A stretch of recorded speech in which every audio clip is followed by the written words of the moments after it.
Hello my dear friends, एक बार आप सभी लोगों का फिर से बहुत बहुत स्वागत है मेरे इस वीडियो में। आज की इस वीडियो में हम लोग देखेंगे कुछ अलग प्रकार के सेंटेंसेस को। जैसे कि आप देख रहे हैं यहाँ पे मैंने लिखा हुआ है, वह खेलता ही रहता है, तुम सोते ही रहते हो, गीता या सीता गाती ही रहती है। तो इसमें एक ख़ास हम रूल को जानेंगे जिसमें सब्जेक्ट कोई एक ही काम करते रहता है, उस एक काम के अलावा दूसरा काम नहीं करता है, चाहे वो पास्ट की बात हो या प्रेजेंट की बात हो। तो इन सारे सेंटेंसेस को हम इंग्लिश में ट्रांसलेट करने के लिए एक ख़ास स्ट्रक्चर का इस्तेमाल करते हैं, जिसमें हम जानेंगे सबसे पहले हमें सब्जेक्ट लिखना है, फिर इसके बाद डू या डज लिखना है, प्रेजेंट के लिए, पास्ट के लिए डिड लिखना है, फिर हमें लिखना है नथिंग, फिर हमें बट लिखना है, इसके बाद हमें वर्ब की फर्स्ट फॉर्म लिख लेना है।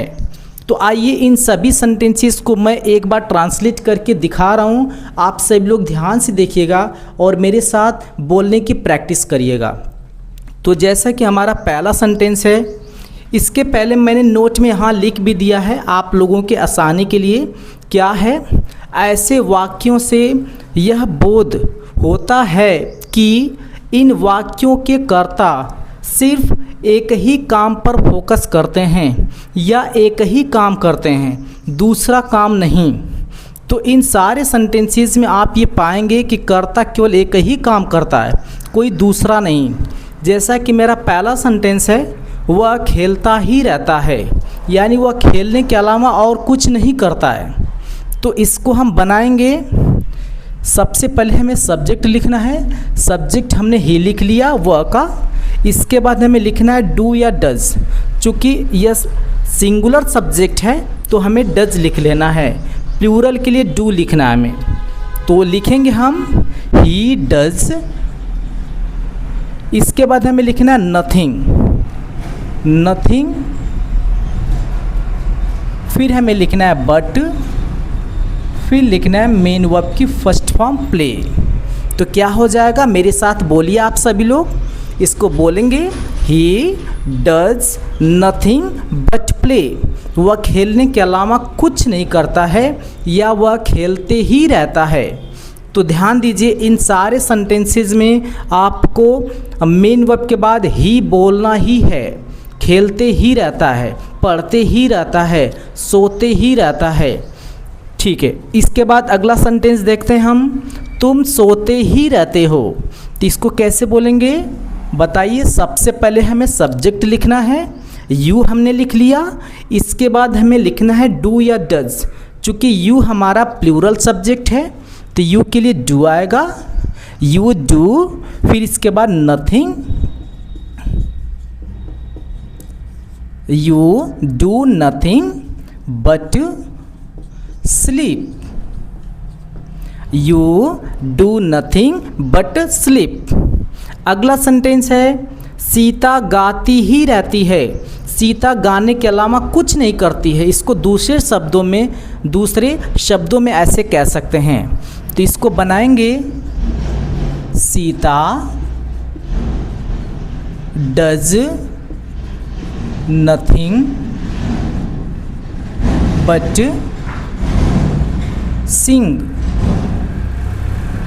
ये ध्यान देंगे आप, किसी भी वर्ब के लास्ट में या उसके ठीक पहले आपको टू नहीं लिखना है।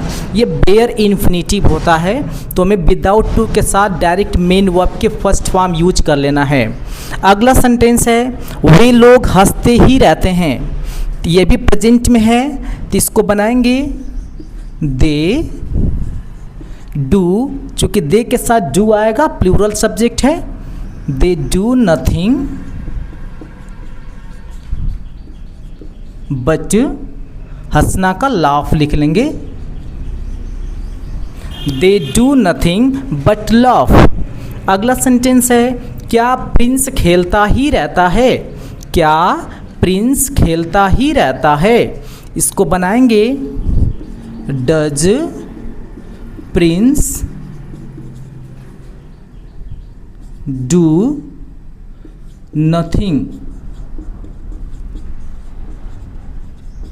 बट प्ले, क्वेश्चन मार्क लगा लेंगे लास्ट में। Does Prince do nothing but play. इसके बाद है दोस्तों अगला सेंटेंस हमारा, तुम क्यों अंग्रेजी बोलते रहते हो। ये भी सिंपल प्रेजेंट का है, तो इसको बनाएंगे why do you do nothing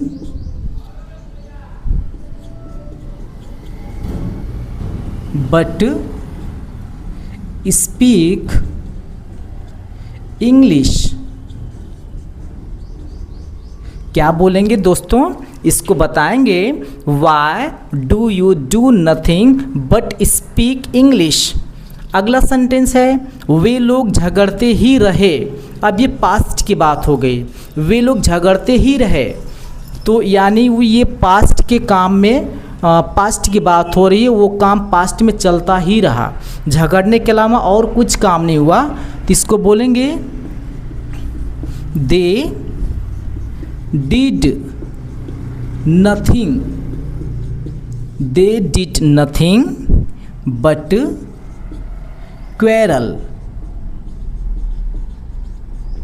they did nothing but quarrel.